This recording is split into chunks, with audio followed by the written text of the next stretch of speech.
Hello everyone, welcome to my YouTube channel. I am Sachin Chaudhary. तो मैं continue करूँगा अपना next topic challenge to bipolarity. This is part 5 of chapter 1 video the cold war era. तो part 4 मैंने जो है पहले ही यूट्यूब पर वीडियो अपलोड कर दिए हैं। आप चाहे तो उन्हें जो है शुरू से देख सकते हैं इस पार्ट को। तो लेट्स बिगिन, आगे करते हैं हम। तो चैलेंजेस टू बाइपोलरिटी। अब जो है क्या हुआ, वर्ल्ड वॉर सेकेंड जो कोल्ड वॉर एरा है वो चल रहा था। दो कंट्रीज़ थी, सुपर पावर्स थी, उन्होंने अपनी अपनी कंट्रीज़ जो है अपने अपना एक्सपेंड किया, आइडियोलॉजी को एक्सपेंड किया। दूसरा हमने जो है वीडियो के अंदर सब कुछ देखा है कहाँ कहाँ पर जो उन्होंने कौन कौन सी जो है ऑर्गेनाइजेशन बनाई, नेटो, सीटो, दूसरा वॉर्सो पैक्ट, एरेनास क्या क्या थे, ठीक है। तो रणभूमि क्या क्या रही है, कौन कौन से जो एरिया कवर हुए हैं इसके अंदर। तो मेनली हम देखते हैं नेक्स्ट इस वीडियो इस पार्ट के अंदर challenges to bipolarity. So let's begin. We have already seen how the Cold War tended to divide the world into two rival alliances, दो alliances के अंदर ईस्टर्न और वेस्टर्न alliances। तो मेन जो लाइन्स है, मेन जो इसके अंदर जो बातें कही है, मेनली हम वही डिस्कस करते हैं इस वीडियो में। Alignment offers the newly recognised countries of Asia, Africa and Latin America a third option not to join either alliances. तो ये क्या थी, एशिया के अंदर जो है अपना इंडिया हो गया, अफ्रीका, एशिया हो गया, अफ्रीका हो गया, लैटिन अमेरिका जो है तीसरा ऑप्शन जो है इनके पास था कि दोनों जो है अलाइंसेस है, दोनों में से किसी को भी ज्वाइन ना करना। मतलब ये है नए वेस्ट की तरफ नए ईस्ट की तरफ अपना अलग बना के रह लो खुद अकेले। तो फाउंडर फिगर ऑफ नेम जो यहाँ पे दे रखा है, तो इसमें जो अपना जोसेफ ब्रोज टिटो है, प्रेसिडेंट ऑफ यूगोस्लेविया के, ठीक है। यूगोस्लेविया एक तो नेम के अंदर इंक्लूड कंट्रीज है। दूसरा अपना इंडिया आ जाता है, Jawaharlal Nehru first prime minister India के, इंडिया आ जाता है। उसके बाद जो है अपना इजिप्ट भी इसके अंदर है, ठीक है, और फिर इंडोनेशिया है। तो मेनली हम उसी की बात करेंगे कि जो नेम है अभी अभी इंडिपेंडेंट हुआ था, तो बाद में जाके अपनी आर्थिक स्थिति के अंदर जो इकोनॉमिक कंडीशन है उनको सुधार करता है, और फिर लास्ट के अंदर जाकर जो है क्या क्या होता है। तो मेनली हम इसके बारे में डिस्कस करेंगे। तो ठीक है। तो जो है जो ये कौन नेम जो नॉन अलाइनमेंट कंट्रीज़ थी, नॉन अलाइनमेंट मूवमेंट था इसके अंदर, जो न्यूली इंडिपेंडेंट कंट्रीज़ है। तो हमारा जो इंडिया है वो भी कह रहा था कि जो भी इंडिपेंडेंट कंट्रीज़ अभी भी जिनको आज़ादी मिली है वो जो है अपना कोई ट्रीटी को ज्वाइन, कोई भी अलाइंसेस है उनको ज्वाइन ना करे, ठीक है। क्योंकि वो अभी भी जो है क्या हुई थी, इंडिपेंडेंट हुई थी। अगर वो किसी भी ट्रीटी को जैसे मान लो ज्वाइन करती है, फिर उस पर वॉर एक बार हो जाता है, तो मतलब बिल्कुल ही गरीबी के अंदर चल जाएगी। तो इसलिए जो है इन्होंने अपना नॉन अलाइनमेंट मूवमेंट जो है अपना अलग से बना दिया था, ठीक है। तो आपको ये 1 मार्क्स सिचुएशन आ सकता है। The first non alignment summit was held in Belgrade in 1961 के अंदर हुआ था।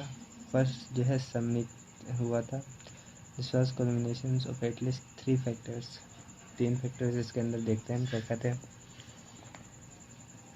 5 कंट्रीज़ का कोऑपरेशन था, ठीक है। Growing cold war tension and widening area arenas, the dramatic entry of many newly recognized African countries into the international arena. By 1960, there were 16 new African members in the UN, United nation के अंदर। और भी मतलब जो है country जो शामिल इसके अंदर होती जा रही थी, ठीक है। तो उसके बारे में हम देखेंगे कि तो name was easier to define in terms of what it was not about being a member of N alliance. Name का सीधा सा मतलब यही था कि कोई भी अलायंस को ज्वाइन ना करना, ठीक है। तो मेनली इसके अंदर जो है फर्स्ट समिति वाज 1025 मेंबर्स स्टेट्स। जो फर्स्ट समिति हुई थी उसके अंदर कितने जो मेंबर्स स्टेट ने जो है ज्वाइन किया था, ठीक है। Membership of expanded the last meeting 18 समिति हेल्ड इन अजरबैजान, ठीक है। It included state 17 observer countries. तो बाद में जो है इसके अंदर सारी कंट्रीज आ गई थी जो भी नॉन अलाइनमेंट को जो है फॉलो कर रही थी। तो आगे बढ़ते हैं, आगे हम देख लेते हैं क्या है कि role in mediating between the two rebel alliances in the cause of peace and stability. तो भैया ये क्या करना चाहते थे, ये दोनों किसी के भी पक्ष में नहीं थे, ये बस पीस और स्टेबिलिटी जो है वो अपना वो करना चाहते थे कि हाँ शांति से हो जाए सब कुछ काम, और ये जो है दोनों अलायंसेस वो अपनी अपनी वॉर को जो है ख़त्म कर दे।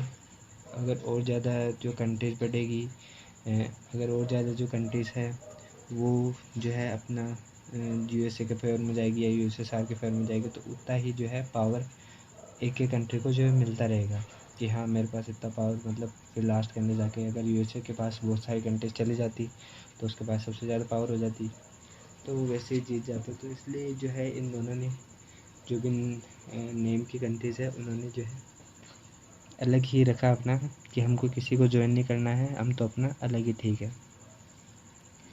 तो inverse do not take any positions on the appropriation और मोरालिटी ऑफ वॉर। तो ये जो है किसी भी तरह का जो है इनको जो है कोई भी इंटरेस्ट नहीं करना था वॉर के अंदर, कि हाँ कोई भी पोजीशन नहीं लेनी थी कि तुम वैसे करो तुम वैसे करो, या फिर तुम जो है ये कुछ भी जो है कह नहीं सकते थे इस वॉर के अंदर। ये अपना चुपचाप जो है अपना अलग ही कर रहे थे। न्यू इंटरनेशनल इकोनॉमिक ऑर्डर, ये जो है न्यू, ये बहुत ही इम्पोर्टेंट है। तो इसको जो है आप अच्छे से टॉपिक को कर लेना। Non-alignment countries, majority of them categorized as the least developed countries. अब देखो ये जो कंट्रीज़ है वो आपको पता है क्या हुई थी, न्यूली इंडिपेंडेंट कंट्रीज़ थी, अभी अभी आज़ाद हुई थी। तो क्या थी, इन किस कैटेगरी के अंदर डाल दिया गया, लीस्ट डेवलप्ड कंट्रीज़ के अंदर, एलडीसीज़ के अंदर जो है डाल दिया गया कि जिस कंट्रीज़ है उसके लिए जो है कुछ फैक्टर्स भी बनाए गए कि तुम ऐसा करो, एक ऑर्गेनाइजेशन और बना लो, उसके अंदर जो है जो नीव है ना NIEO, इसके अंदर जो है इनका जो वेलफेयर के लिए कुछ पॉलिसीज अपनाई गई थी, वो भी हम देखेंगे। First, more develop economy and lift their people out of poverty. तो इनका जो है मोस्टली चैलेंज क्या था, ये था कि जो पॉवर्टी के अंदर, गरीबी के अंदर जो लोग जी रहे उनको जो है उनसे बाहर निकालना पहला। तो यही जो है इनके सामने चैलेंजेस थे, ठीक है। तो नॉन अलाइनमेंट कंट्रीज के सामने यही थे। बाकी would remain independent on the richer countries including the colonial powers from which political freedom has been achieved। तो ये मेनली जो है अभी इनके पास आर्थिक स्थिति ठीक नहीं थी, तो मेनली किस पर डिपेंड रहेंगे, ये रहेंगे रिच कंट्रीज़ के ऊपर, जो अमीर कंट्रीज़ है उनके ऊपर जो है ये रहेंगे इंडिपेंडेंट, यहाँ वही जो है हमें कुछ दे सकती है। Idea of new international economic order new, ठीक है। तो न्यू इंटरनेशनल इकोनॉमिक ऑर्डर के तहत जो है एक United Nations conference on trade and development brought out A report. ये है ट्रेड एंड डेवलपमेंट का जो है एक ऑर्गेनाइजेशन है कि जो है ट्रेड रिलेशन अच्छा करेगा, जो कंट्रीज़ लीस्ट डेवलप्ड है उनको जो है आगे और जो है डेवलप करने के लिए कुछ कुछ जो है पॉलिसीज अपनाएगा। 1972 towards a new trade policy for development के लिए नई पॉलिसी। Give the LDCs control over the natural resources explored by the developed western countries के द्वारा जो भी कंट्रीज जो है अपना जो भी क्या है नेचुरल रिसोर्सेज एक्सप्लोइट हुए हैं उनको जो है इसके अंदर से जो मदद करना है इनकी। Access to western market on that the LDCs could sell their products and therefore made trade more beneficial to poorer countries। तो क्या हुआ, मार्केट जो है ओपन कर दी गई कि जो कोई भी कंट्रीज डेवलप कंट्री है वो आके यहाँ पे ट्रेड करे, यहाँ पे टेक्नोलॉजी लाए, तो उससे जो क्या होगा, अपने जो प्रोडक्ट है वो सेल करे, तो उससे क्या होगा क्या कि make trade more beneficial poor countries. Trade का जो है रिलेशन हो जाएगा, एम्प्लॉयमेंट की अपॉर्चुनिटी जो है बहुत सारी मिल जाएगी, एम्प्लॉयमेंट जो अनएम्प्लॉयमेंट है वो ख़त्म हो जाएगा। तो ये सब जो है प्लान इसके अंदर किया गया था। Reduce the cost of technology from western countries, provide LDC with a great role in international economic institution. जो है लीस्ट डेवलप्ड कंट्रीज़ के अंदर जो है एक great role international economic institution जो है प्ले करता है, इकोनॉमिक इंस्टीट्यूशन जो है। अब आगे हम देखते हैं, the first summit in Belgrade economic issue had not been very important, line countries struggle to maintain their unity in face of this opposition. तो जो है new initiative had faded mainly because of the step opposition जो countries थी from developed countries who acted as a united group, तो वो जो है इसके पक्ष में नहीं थी कि ऐसा करो, लेकिन इनको जो है नॉन अलाइनमेंट जो कंट्रीज़ हैं वो उनको स्ट्रगल करनी पड़ी। ठीक है, ये सब करने के लिए जो है स्ट्रगल करनी पड़ी अपने आप को संभाल के रखने के लिए। तो India and the cold war, इसके ये भी जो है एक मेन है। तो मेनली हम देखते हैं कि जो नॉन अलाइनमेंट कंट्रीज़ है कौन, पाकिस्तान हो गया, इंडिया हो गया, ये तो मेन जो अपनी कंट्रीज़ है। जैसे इंडिया है, तो इंडिया भी हम लास्ट के अंदर देखेंगे यहाँ पर treaty of friendship in August 97 with the USSR for 20 years. तो इंडिया ने जो है कहीं जो है ज़रूरत पड़ी तो वहाँ पर भी जो है इंडिया ने USSR को ज्वाइन कर दिया। वैसे तो इंडिया कहता था कि न्यूली इंडिपेंडेंट कंट्री को ज्वाइन नहीं जो डेवलप्ड कंट्री जो USSR है, यूनाइटेड स्टेट अमेरिका है, उनको जो ज्वाइन नहीं करना। लेकिन लास्ट में क्या हुआ, कुछ कारण की वजह से USSR को जो है ट्रीटी जो है साइन हो गई इंडिया और USSR के बीच में। तो वहाँ से अच्छे रिलेशन जो है आज भी हैं। करेंटली अभी देखें तो नरेंद्र मोदी जो USSR पुतिन साहब है, ठीक है, उनके बीच में भी अभी हमारे और USSR के ट्रेड अच्छे रिलेशंस हैं। अमेरिका के भी वैसे हैं अपने साथ। उसके बाद जो है पाकिस्तान की बात कर लेते हैं। पाकिस्तान भी जो है USA को जो है सपोर्ट कर रहा था उस समय। कोल्ड वॉर के समय पाकिस्तान ने भी USA की मदद की थी। तो वैसे तो ये जो है वैसे मदद थोड़ी बहुत कर चलता है वैसे तो, लेकिन ये वैसे नॉन अलाइनमेंट कंट्री के अंदर ही शामिल थी। तो अभी हम आगे देख लेते हैं। It took a particular care staying away from two alliances. तो इंडिया कह रहा था कि जो है सबसे पहली बात तो ये कि इंडिया ने जो है दोनों अलाइंसेस के से अपने आप को अलग रखा। सेकंड है जो इसने वॉइस अगेंस्ट की newly recognize countries become part of this alliances. ये जो अलाइंसेस थी उनको जो है ज्वाइन करने से रोका, उनको विरोध किया कि तुम इसको ज्वाइन मत करो। तो आगे हम देख लेते हैं। As Nehru remind the world non alignment was not a policy of fling away. ठीक है, फ्लिंग अवे मतलब जो है पलायन। जो इसका मतलब ये नहीं था कि नॉन अलाइनमेंट कंट्री जो है उसका मतलब ये नहीं कि पलायन कर जाओ, मतलब वहाँ से भाग जाओ, इसका मतलब ये बिल्कुल भी नहीं था नॉन अलाइनमेंट का। तो बाद में हम देख लेते हैं और क्या क्या जो है इसके अंदर है। तो इसके अंदर फाउंडर फिगर ऑफ नेम, इसमें ये भी इंक्लूड है। कौन, अपना घाना जो कंट्री है वो भी है। हमने देखा इधर यूगोस्लेविया। तो इसमें कुछ आपको एग्जांपल पूछ सकते हैं 1 मार्क्स के क्वेश्चन के अंदर कि क्या क्या है। जो एग्जांपल बताइए नॉन अलाइनमेंट कंट्रीज़ को किस किस ने ज्वाइन कर रखा था। तो अपना यूगोस्लेविया हो गया, इंडिया हो गया, पाकिस्तान हो गया, इजिप्ट हो गया, ठीक है, सुकर्नो हो गया, सॉरी सुकर्णो नहीं, ये इंडोनेशिया हो गया, सुकर्णो तो प्रेसिडेंट थे। उसके बाद यहाँ से भी क्वेश्चन जो है बन सकता है। न्यू की फुल फॉर्म बताओ, और जो है न्यू जो है कैसे, जो ये UNCTAD है वो कैसे है, कैसे उसने जो है मदद की जो लिस्ट डेवलप्ड कंट्रीज़ थी उनकी।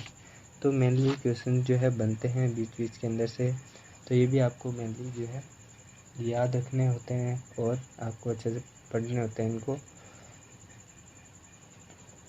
तो आगे हम देखते हैं non aligned group in the mission during the Cold War. India repeatedly tried to active these regional and international organization। तो मेरे इसके अंदर कुछ ज़्यादा कुछ है नहीं। Balance the super powers against the others, India field ignore to. तो मेनली इसके अंदर जो है बताया गया है हमको कि फर्स्ट सेकंड के अंदर कि अगर तो जो है अगर कोई भी कंट्री जो है एक कंट्री के ऊपर अगर अपनी डोमिनेंस जमाने की कोशिश करती है तो जो है वो जो कंट्री है वो किसी और दूसरी सुपर पावर से जो है अपना हेल्प मांग सकती है। तो इसके अंदर मैंने यही कहा गया है कि was often able to balance one super powers against the other if India field ignores under pressurize by one super powers. ठीक है, तो एक सुपर पावर से जो है अगर उसको धमकी दे रहा है या फिर कुछ कह रहा है कि अपने कंट्री के अंदर आ जाओ, तो जो है इंडिया दूसरे जो सुपर पावर है उसके पास जाकर उसको जो है उसके अंदर जाकर जो है उसको ज्वाइन कर सकता है। तो मेनली यही बताया गया। Criticize India's policy of non alignment was criticized on a number of counts, here we may refers to only 2 criticism. तो ठीक है, तो यही मेनली हम बात करेंगे कि India it was said often refuse to take a firm stand on critical international issues. तो जो है इंडिया जो है अभी उसकी ये इतनी आर्थिक स्थिति मजबूत नहीं थी, इंटरनेशनल इश्यूज़ में जो है कोई भी वो खड़ा नहीं हो सकता है कि वो किसी को मदद करे। एक्चुअली उसी को जो है मदद की ज़रूरत थी अभी तो मेनली। तो बाद में सेकंड के अंदर इसमें हम देखते हैं कि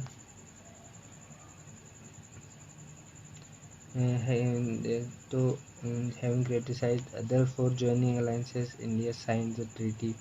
दूसरों को तो ये कह रहा था कि जो है ज्वाइन मत करो, लेकिन खुद जो है ट्रीटी जो है फ्रेंडशिप किसने कर लिया था, USSR के साथ फ्रेंडशिप कर लिया था। तो 20 ईयर्स 1971 के अंदर जो है USSR को जो है एक मार्क्स से क्वेश्चन आ सकता है कि कब जो है USSR को जो है इंडिया ने के साथ ट्रीटी की उसने। ठीक है, उसके बाद this was regarded particles outside observer as joining the Soviet alliance system. तो क्या जो रीज़न रहा इसके पीछे ज्वाइन करने का वो भी हम देख लेते हैं। तो मेन जो रीज़न था वो था कि India needed diplomatic and possibly military support during the Bangladesh crisis. तो बांग्लादेश क्राइसिस हम जो है नेक्स्ट चैप्टर में आने वाले चैप्टर के अंदर पढ़ेंगे बांग्लादेश क्राइसिस क्या है। वैसे बांग्लादेश जो है पहले जो ईस्ट पाकिस्तान कहलाता था, उसमें कुछ जो है पाकिस्तान ने जो है अपना डोमिनेंस से, जो वेस्टर्न पाकिस्तान है उसने अपना डोमिनेंस ईस्ट पाकिस्तान पर, मतलब जो बांग्लादेश अभी है उसके ऊपर जो है अपना डोमिनेंस जमाना शुरू कर दिया था। वहाँ पर जो है बहुत सारे लोगों को मार दिया। तो उसकी वजह से जो है मिलिट्री सपोर्ट चाहिए था किसको, इंडिया को, USSR थे। तो इसलिए जो है उसने ट्रीटी उसको उसके साथ की थी during Bangladesh crisis, and that in any case the treaty did not stop India from having good relations with other countries including the US। तो mainly हम जो है non-alignment as a strategy evolves in the Cold War context as we will see in chapter 2। तो हम जो है अब next chapter के अंदर पढ़ेंगे कि जो है डिसइंटीग्रेशन ऑफ USSR हुआ था, एंड ऑफ कोल्ड वॉर 1991 के अंदर हो चुका था। मेनली जो है कैसे हुआ था, क्या क्या जो स्ट्रेटजीज, किन किन बैकवर्ड्स की वजह से जो है USSR जो है अपना डोमिनेंस नहीं जमा पाया था, या फिर USSR जो है टूट गया था बीच के अंदर ही। उसका हम जो है अगले चैप्टर के अंदर देखेंगे, चैप्टर 2 के अंदर। तो मेनली इतना ही है। तो इसके अंदर जो है इन सबके बीच में क्यूबन मिसाइल क्राइसिस जो हमने पहला पढ़ लिया था, कोरियन क्राइसिस भी हुआ था, कोरिया 2 हिस्सों के अंदर जो है बट गया था, साउथ कोरिया और नॉर्थ कोरिया, जो कि अभी भी है, 2 अलग अलग कंट्रीज है। वियतनाम क्राइसिस हुआ था, कोंगो क्राइसिस हुआ था, बेलिन क्राइसिस अपना जो है किधर है, ये अपना बेलिन ईस्ट और वेस्ट बेलिन के अंदर बट गई थी दोनों। तो ईस्ट वाला जो है वो यूएसएसआर के पास आ जाएगा, मैं ठीक है, और जो है वेस्ट वाला जो है अपना किसके साथ हो जाएगा, यूएसए के साथ। मतलब ये है कि दोनों अलग अलग आइडियोलॉजी अपना लेंगे, तो उसके हिसाब से जो है, तो बेर्लिन जो वॉल है जो बीच के अंदर एक क्रिएट हो चुकी थी कि ये ईस्ट वाला है और ये जो है वेस्ट वाला, मतलब एक यूएसए की तरफ था, एक यूएसएसआर की तरफ था। तो वो जो वॉल थी वो जो है तब टूटी थी। तो इसका ये एक सिंबल होता है कि जो यूएसएसआर है वो डिसइंटीग्रेट हो चुका है। तो मेनली हम यही देखेंगे अगले नेक्स्ट चैप्टर के अंदर, चैप्टर 2 के अंदर। तो थैंक यू वेरी मच। यदि आपको अच्छा लगा तो लाइक करें, सब्सक्राइब करें और जो है अपने फ्रेंड्स के साथ भी भेजें। यदि आपको इजी और इससे इजी आसान तरीका चाहिए तो आप मुझे कमेंट सेक्शन के अंदर बता सकते हैं। और यदि आपको ये वीडियो कैसा लगा ये भी आप ज़रूर बताइएगा। Thank you so much. Thank you for watching my videos. 5 part है इसके, पाँचों को जो है अच्छे से देख लेना। सेकंड वाला जो पार्ट है उसके अंदर मेनली बेसिक है, वो आप ज़रूर देखना। और बाकी thank you very much. Bye bye.